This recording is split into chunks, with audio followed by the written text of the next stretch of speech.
As everyone's making their way back to their seats, I just wanted to say a couple quick words. A big thank you to the folks at Coronado Brewing for hosting us this evening. Big round of applause for Coronado. Thank you, thank you, thank you for opening your doors and doing this for us.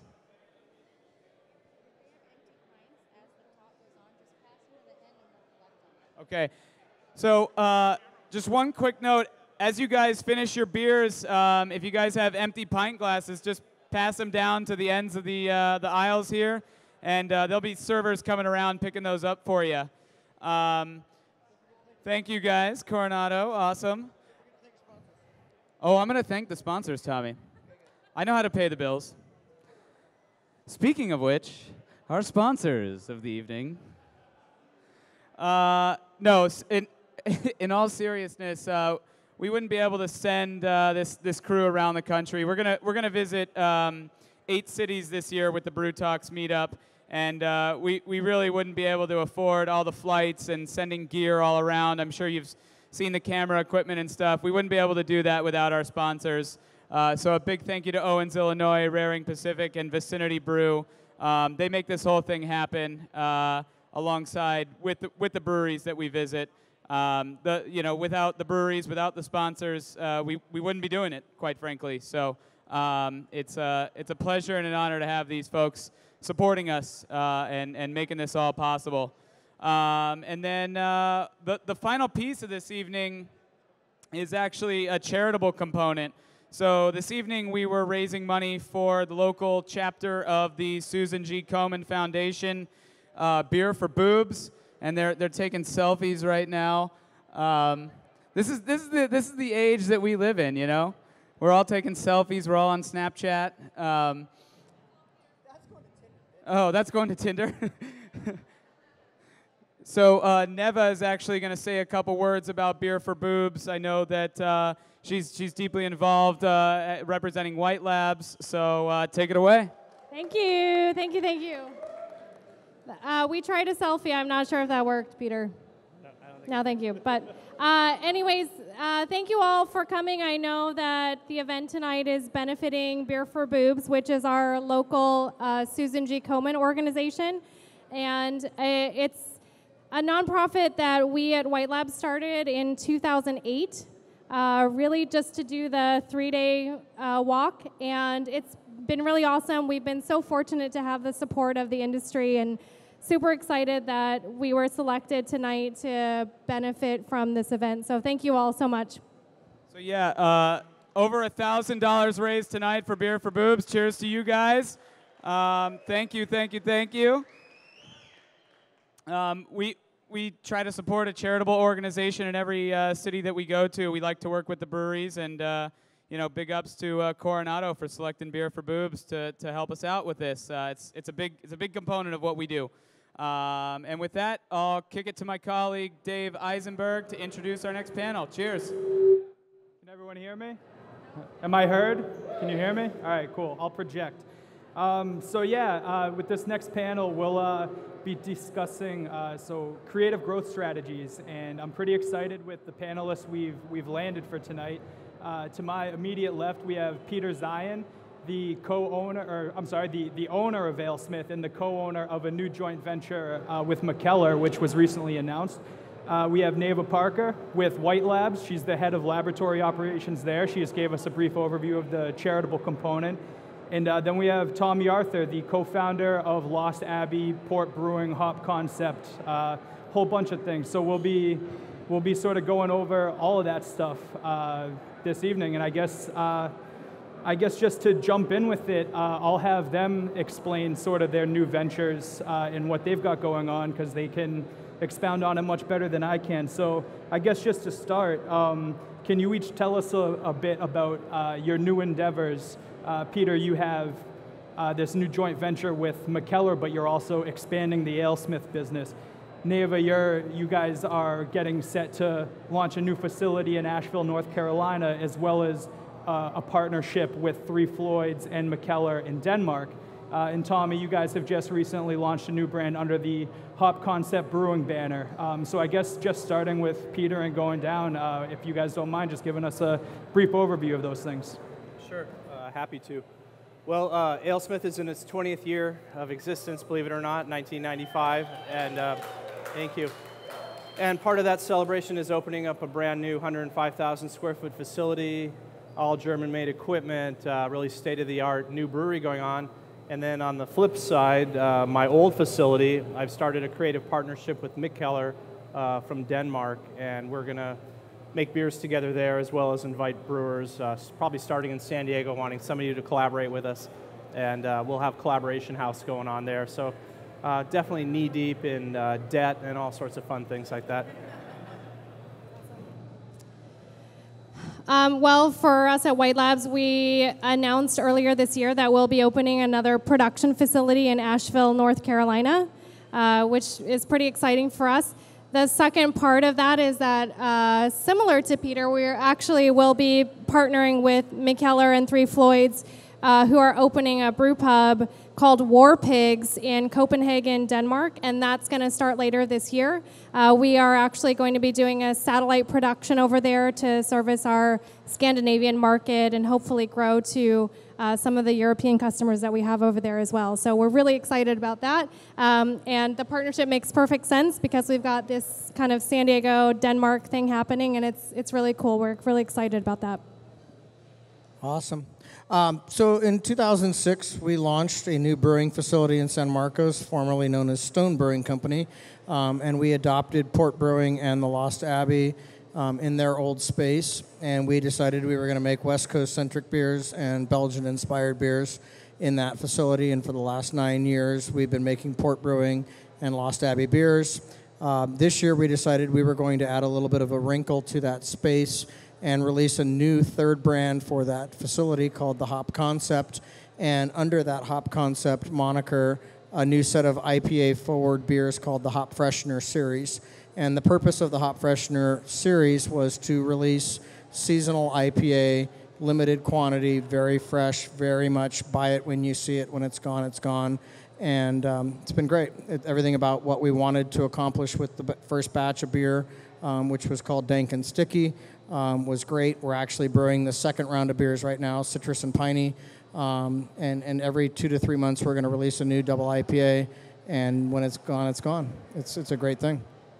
So up here we have 3 very different businesses. I mean, White Labs is in its sort of own world in the yeast and fermentation, but even with the 2 breweries we have up here, you guys are sort of growing in different directions, right? You are launching a new brand, you're launching a joint venture. So how do you sort of, and this is for everybody, but how do you identify these creative growth strategies as something that you can launch behind, and subsequently, how do you execute behind these creative ventures? I guess we can start with Peter.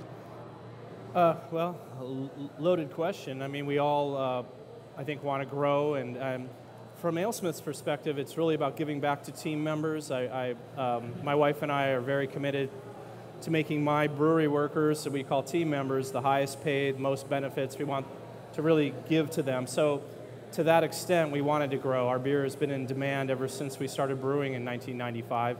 And being able to make more has always been, I know I can deliver more to my team members and to get beer out to those who want it. Now, in regards to the Mikkeller deal, I'd never really wanted to walk away from the old facility. Blood, sweat, and tears are in there. Mine, Skip Virgilio's, Ted Newcomb's, Tommy back in the day. It's kind of a historic brew house, and I thought, rather than make a bunch of beer, make a ton of money, and then someday from now buy into a little brewery, why don't I just start part ownership of someone else's venture?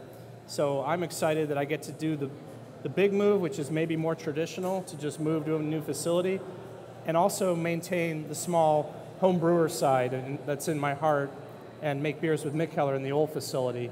So I kind of feel like it's a win-win, but to answer your question, it's really an individual question for each person and ownership, how they want to grow their brand.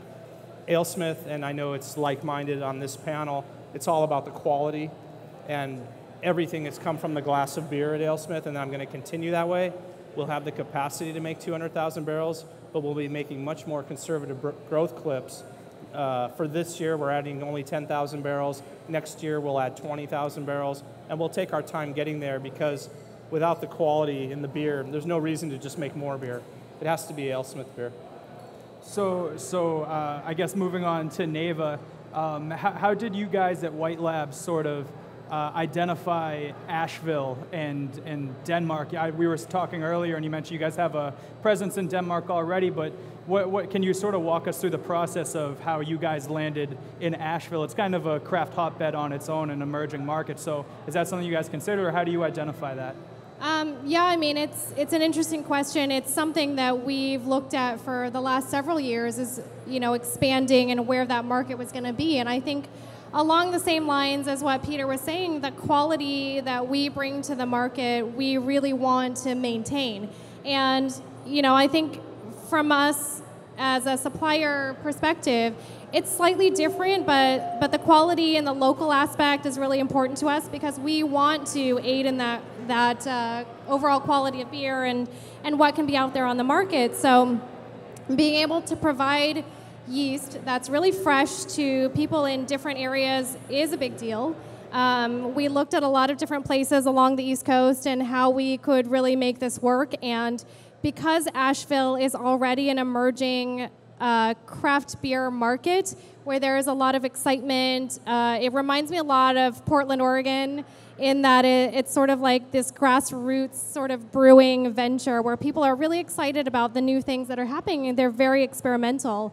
And, you know, we do want to be part of that, and it allows us to service the market in that side, in that we can get product to people faster, fresher, better. We can service our European market not only from there, but in this joint venture that we're doing in Denmark, just to be able to get things to people faster and better, so that they can in turn produce better beer for the market, and that's only going to grow the industry as a whole. So I guess faster and better, I guess that's kind of the idea behind Hop Concept a little bit. You had mentioned to me that you had seen a bit of products staying on the shelves for a little longer than you might have liked.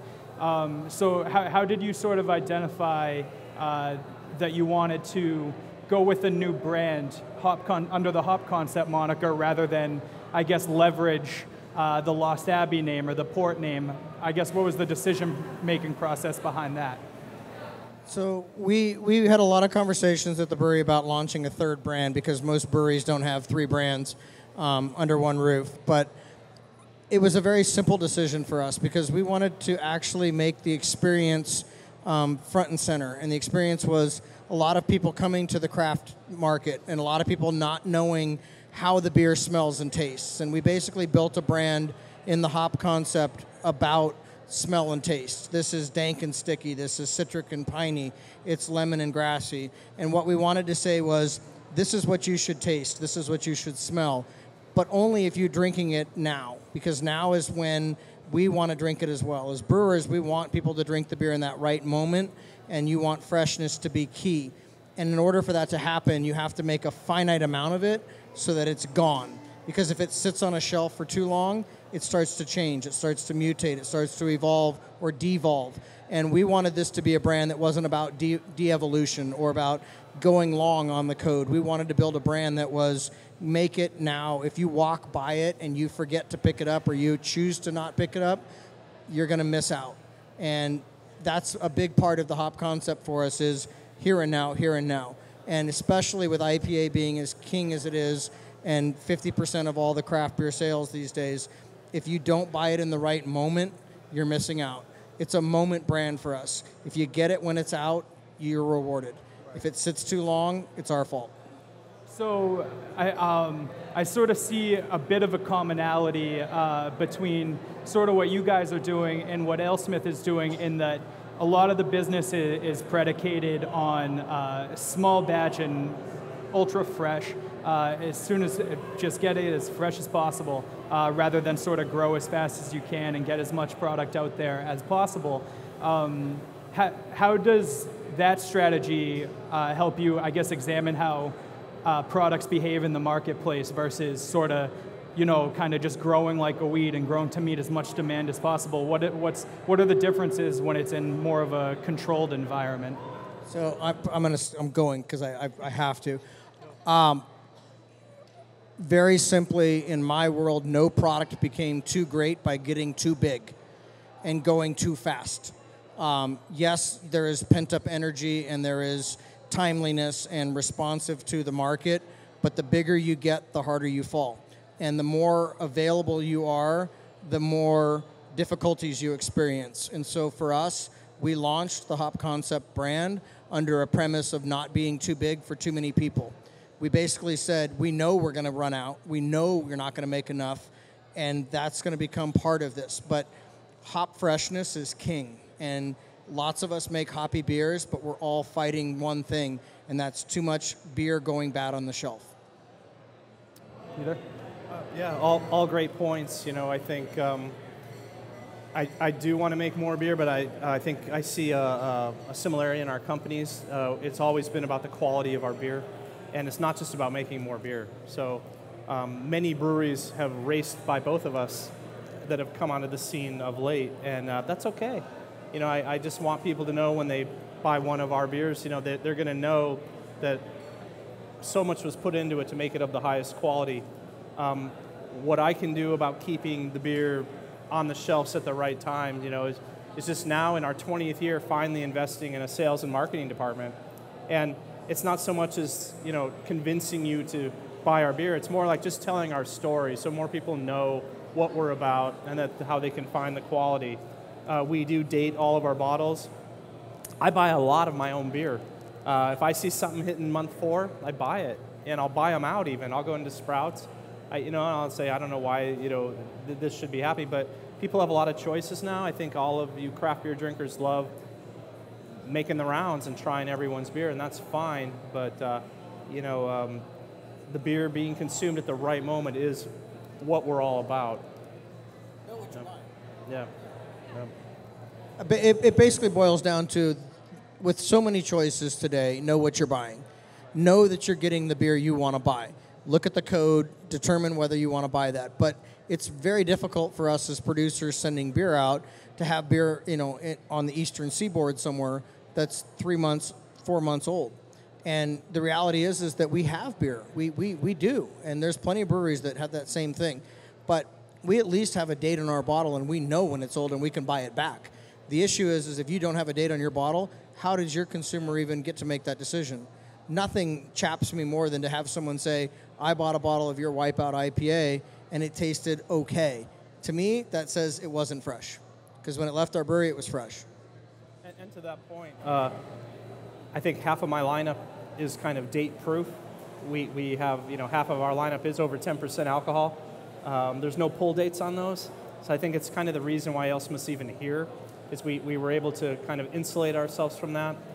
We do have a number of our beers should be consumed fresh, but Old Numbskull, Wee Heavy, Horny Devil, Grand Cru, Speedway. Tell me about a 10-year-old bottle. I should be charging more for that. Yeah. So, I'm sorry? I mean, just to chime in simply because I'm up here from a consumer standpoint, I agree. I think it makes such a big difference. And as someone who does drink a lot of beer in different places, it matters how fresh the beer is. And I mean, depending on the beer, but we talk about it all the time. You go somewhere, you import beer, and you get it, and it's never as good as it was when it left the brewery. If it has to travel, if it has to sit on a shelf, it's never the same. And as much as you would like to say that doesn't change the way you feel about that beer, of course it does. And that's your first impression of that beer. Will I drink it again? It was okay when I drank it. I probably won't drink it again. So I think the goal in this market and with everyone who's here is to try to make that beer fresh and to get it wherever it's going to be fresh and taste good so that people who drink it are going to say, yes, that beer was awesome. I'm going to buy that beer again, and I'm going to drink 5 of those beers instead of 1 and say that was okay. I mean, I like to drink 5 beers. Sorry. So I thought it would be prudent to sort of go one by one with you guys and sort of dive in a little bit deeper with with what each of you guys are doing. So I guess just for the sake of ease, I'll just start to my immediate left with Peter. So you guys are, as we've sort of gone over, you guys are in the midst of a more traditional expansion where you're moving into a larger facility and growing the AleSmith brand. Meanwhile, simultaneously, you're entering this joint venture with McKellar. I guess what are some of the similarities between those two growth strategies, and I guess what are some of the differences between growing behind your established AleSmith brand and now launching this whole new project? Well, as I watch brewery after brewery pop up on the scene, and ironically, we were license number 100, AleSmith 2.0, which, that's crazy. But I think it's, just to see what we're doing on the growth side, and then I wish I could give more details about the McKellar thing, but really so much of it is up in the air. We don't really know the shape that's going to take, other than we're going to do some collaborations, we're going to have his beers. But the way I see it is I just have more stake in the game. I now have my AleSmith brand that I'm promoting. We're well branded, and we have a great reputation, which I'm grateful for, and we're humble. But I don't need to apologize to want to be the best and have the great beer and be able to be on stages with people like Tommy and Neva and just want to have great beer for you to enjoy. And then on the again with the flip side with the McKellar deal, I have more stake in the game. I'm now part of brewery, probably will be 102 or 103 by the time that license comes through. And if I could have a stake in everyone's brewery, I would love that. San Diego's a great craft city, and I think it just gives me a little bit more in the game. We were the first brewery on Miramar Road. I can count 4 now on my street, and that's not a joke. It's really, I love it. I keep my blinders on. I welcome it. I tell people opening a brewery in San Diego is like opening a restaurant in a city like New York City or San Francisco. Bring your A game, be well funded, have your game plan, and cross your fingers, and you might make it here. People are going to open new restaurants in those cities, and people are going to open more breweries in what some think is saturated, but compare us to restaurants, there's very few breweries. We have a 6 million person county here, and we have 100 million beer drinkers in the United States. Combined, we only need a few tens of thousands of them to keep us afloat. So, I think I wish I could tell you it was all master plan, but I'm relearning this game year after year after year, and here we are in a county with 100+ breweries. And I'm a well-established brewery, but I also want to be in on the new too, and I want to keep AleSmith relevant going forward. So you mentioned the part of the reason you didn't want to just part with this old building was because of the blood, sweat, and tears that you had put into it over the years. But why are you interested in, I guess, pursuing this type of joint venture, which as I understand is likely, I know it's yet to really take shape, but is likely to be more branded toward McKellar, when you could sort of divert that energy behind AleSmith? What's the reason there? My new facility is 2 blocks away. I wanted to turn it over to a new corporation, but I didn't see anything I could do there I can do down the street in my new facility. So I was happy to find the right owner, just like before me, I'm the second owner of AleSmith, Skip Virgilio, great friend, and I'm now in my 13th year, but when he hit year 7, it wasn't for him anymore, and he wanted the right owner to take over AleSmith. And I was flattered and honored that he thought I could stand on his shoulders and elevate the AleSmith brand. I, too, looked for the same. And McKellar is really well branded, great home brewer. I've known him back in the day. He used to email me all about the coffee beers and everything. So it starts with trust, it starts with respect, and I found the right person. Not to say there weren't other wonderful people interested in this brewery, but when I saw this opportunity, and here's a gypsy brewer that needs a home, why not call San Diego your home? The greatest craft beer city out there. So do you have any concerns that this type of joint venture might take away some of your attention from, AleSmith? I think that's why, like you said, it'll be McKellar forward, and that's because I'm going to be down the street with my hands full at the new facility. but I have every confidence he's going to make San Diego proud, and we're welcoming him with open arms. I mean, we got another great brewer coming to our city, so I don't see why people wouldn't want that. Right. Yeah. So will this partnership have any, I guess, runoff benefits that'll trickle down to the AleSmith side of things? And can you, I guess, illuminate us on as to what some of those might be? I'm thinking of money, you know. I'm thinking of that, the first one. I'm excited to see his beers being made fresh. Like Neva was saying, sometimes you get beers that just don't travel that well. And I run into his beers and it's like, well, you know, they just went 3,500 miles. You know, I'd love to see them brewed here, you know, but I do see, you know, I'll be a part owner there, and there will be a bottom line there. I know he's going to be profitable. That's going to help AleSmith. And then we'll be doing collaborations. And, you know, AleSmith's got a well-established lineup that I got to keep in the marketplace. This is my opportunity to pull out the old homebrew digest, make some new beers. Not to say we won't have some new beers at the new AleSmith, but probably not packaged, and you know, I'll be able to do that down the street at my old facility. I want to jump on that. I want to jump on this because there's like 18 things I want to say. First of all, as a guy who took over one of the most historically legacy breweries in town with the Stone Brewing facility, Peter might operate the sort of the 1A, 1B to my 1B, 1A. I mean, AleSmith Brewing Facility is where it's at. And you have AleSmith with Skip Virgilio, you have AleSmith with Peter Zion, and now you have Mickler coming to town. My God, the people that are in the beer business that want to go visit a legacy brewery in San Diego can go to AleSmith. And it's 20 plus years of being in the same fucking facility. And by the way, it's a fucking garage, which is crazy because it's not some brick building.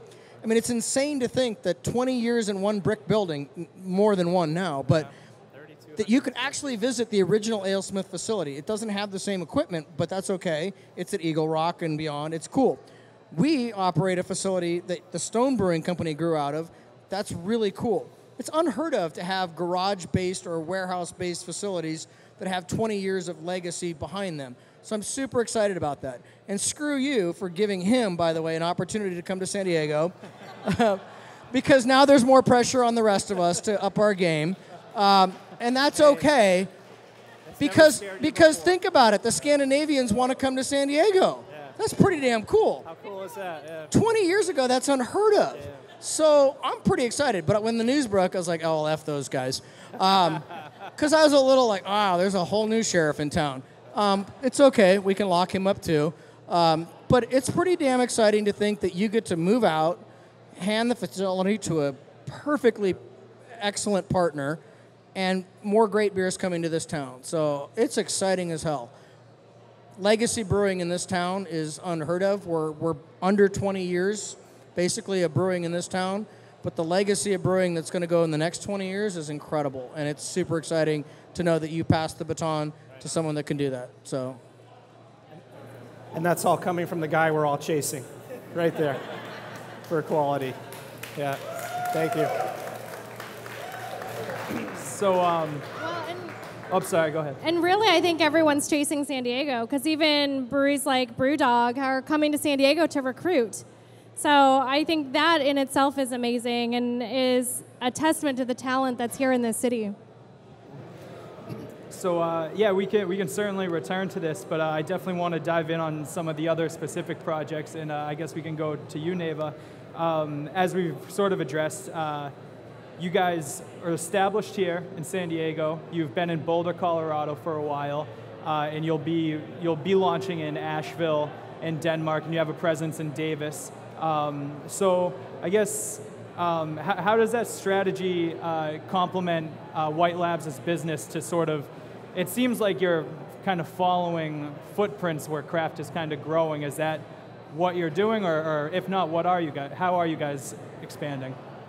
I mean, it's kind of an interesting point. As kind of Peter was saying, AleSmith is having their 20-year anniversary. White Labs is celebrating our 20-year this year as well. And I've been around. Yeah, thank you. I've been around for 12 of those, which is pretty amazing to me. But watching the way the industry itself has grown, I think is sort of what we're doing in part to see where the big pockets are going. But I also don't think as a business decision we're only looking at those places. Otherwise, we would be in, the Northwest. We would be in Chicago. We would be in Philadelphia. We would be in all these places. We'd be in Texas. And, maybe that's a long-term plan, but we're so ingrained in the San Diego culture, and that's really what we're looking for when we go to other facilities. It's not just growing the business as a whole, but it's growing the community. We want to be part of that. And I think that's really what's made us successful here in San Diego, is that the brewing industry has been a part of us. It's not just about business. It's not just about making yeast, selling yeast, shipping yeast, getting people yeast. It's about being in brewing.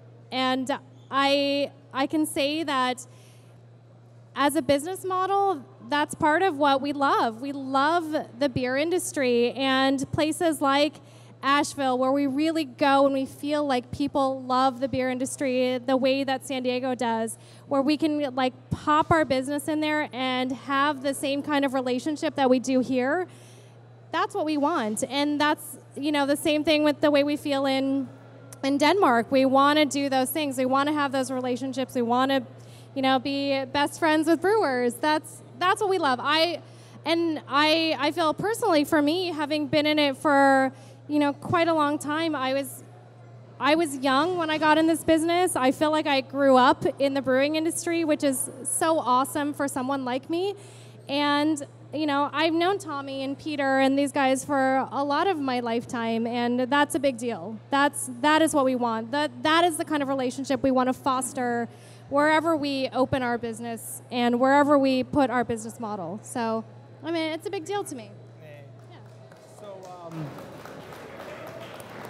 how did specifically this new partnership at War Pigs with Three Floyds from Indiana, and then McKellar, the famous gypsy brewer, how did this partnership come to be? You mentioned earlier, sort of kind of 6 months in the works, but White Labs has also already had a presence in Denmark, which you've said is a big international market for you guys. So how did that all come to be? So a little background story is that we had an employee/intern who was from Copenhagen. His name is Tols Prahl, if any of you know or don't know him. And he actually lived with my husband and I for 7 months back in 2007 when he interned for White Labs. Three's company. So that's been an ongoing relationship. He's been back and forth between the States and Denmark, and it's, again, all part of the relationship. He's really helped us grow the business in the Scandinavian market, and I was telling Dave earlier that Norway is actually our number 2 international market for yeast. Canada is number 1. It's right there. But Norway is number 2, which is kind of crazy. Mexico. Mexico. Someday. Someday. But I really do think that it has to do with the relationships that we've built there and all the work that he has done. And when Three Floyds and McKellar went on this joint venture with War Pigs, we have already had a long-standing relationship with McKellar, so it sort of made sense that we were looking to do something in that market, and partnering with them is a model that we use, just having these symbiotic relationships with breweries in their locations. So that seemed to work, and we're really excited to move forward with that and see how it goes, and really be able to produce yeast in that market and service the customers that are over there, and again, providing the freshest and best quality that we can. So White Labs also has sort of a unique behind-the-scenes perspective where you're operating in a number of different markets and you're so close to the industry. So given that perspective, what are some of the things that you've seen in different areas that are, I guess, people are trying to grow behind, and sort of, from your perspective, what's sort of working out there, what's not working as far as growth? It's an interesting question. I think about it a lot, actually, because I think it directly affects what we do, but I think that on the whole, in terms of this industry and this market, the creativity is really what's driving the market, and people kind of doing different things to set themselves apart, either because they need to drive a certain market share, do something different, or really just because they can. I think that consumers at this point are really open to trying new things, and they're open to trying different things. So brewers have more creative license in terms of what they can do and what they can make and what people will buy. And I think that's awesome, because even when I started at White Labs, years ago, there were a few really great brands on the market, and there was a lot of IPAs, double IPAs, that was a big thing. And I feel like, while that still exists, there are so many different varieties of beer styles now that you can find. It's awesome. I mean, I love trying different things. I like, even for someone who's in the industry, getting to really be familiar with new varieties that you never see. And I think that's new and exciting, and that's really going to help this business grow and this industry grow. And I think that's what we've seen in terms of what people are buying as well, just trying new things and doing some different things because they are able to, because people are more open to it. Can we get any insight on what might be on the horizon for White Labs as far as the expansion plans? Expansion plans. We're expanding here in San Diego. We're expanding our production facility here. That's up in Miramar. If you haven't been there, we've got a tasting room where you can go and try beers made with different yeast strains. So if you're not familiar with yeast and what it does, come try it, because it's pretty cool. It's quite different to see the same beer that's brewed with, same recipe and just fermented with different strains. We're also looking to do some new things in terms of products that we can offer, and some of that is still under development, so there will be more to come with that. But we're really excited for what's to come, and really we're just trying to follow what people are doing and try to meet the needs of what people have out there. And if there are any things that you can think of that are weird and new and different that you haven't had or have heard of and haven't tried, I mean, we're more than willing to go in with you on that, collaborate. Those are the things that we love. Cheese-making culture. Cheese-making, salami, bread, kimchi, whatever. Fermentation, I love it. If we could then shift to Tommy and sort of dive into the hop concept. So as we've gone over now a few times, this is obviously a separate brand. It's a whole new brand identity behind the hop concept. So, two-pronged question: what do you guys as a company stand to gain from going this route rather than launching behind either Lost Abbey or Port? And conversely, what's at risk here? What's being put on the line by taking a risk with a whole new brand rather than going behind what you already have? So when we opened our doors in 2006, we launched with two brand new sets of brands, and that was a big deal to basically tell the backstory and to create these things. And since then, we've put 40 or 50 new beers on the market. All of them have a very involved backstory. They all have a sense of place and space, and we really built a consumerism around that. This is Wipeout IPA, this is Mongo, this is Hop 15, this is when they come out. We wanted to do something new. There's a whole new consumerism going on right now that we're not necessarily as connected to as other brands with six-pack and grocery and things, and a lot of that comes from discovery, and that discovery notion was something we were really keen on. But they want to discover new hops, so they want to understand hops in a way, and there's a lot of new hops that we're not using, and we felt very strongly that the hop concept, the Hop Freshness series, was a way to say dank and sticky, citrus and piney. These are very simple monikers. They're almost super simple for a brewer to say citrus and piney. We drink citrus and piney all the time.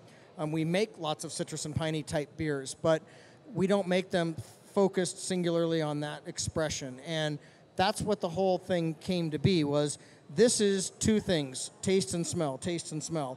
when you pick this up, this is what you should taste and this is what you should smell. It seems very dumbed down or simple, but there's so many people coming to the category that you have to go there. And I will tell the story because I was at Tornado last fall in August, and I walked in and there were a bunch of IPAs on the board, and I looked up from some crazy killer producers, friends of mine, and I knew by name of brewery that it was going to be a great IPA, but I had no idea what the beer tasted like, no idea what it smelled like. And we said, my God, there's so many new of these kinds of beers and new varieties and expressions coming out. How do we tell the consumer what to expect? Dank and sticky, citrus and piney, 2 words. And we think we've latched onto something that they're going to like, and it's not everything we're about, and we're not going to make 100% of our beer this way, but we're going to connect with you straightforward.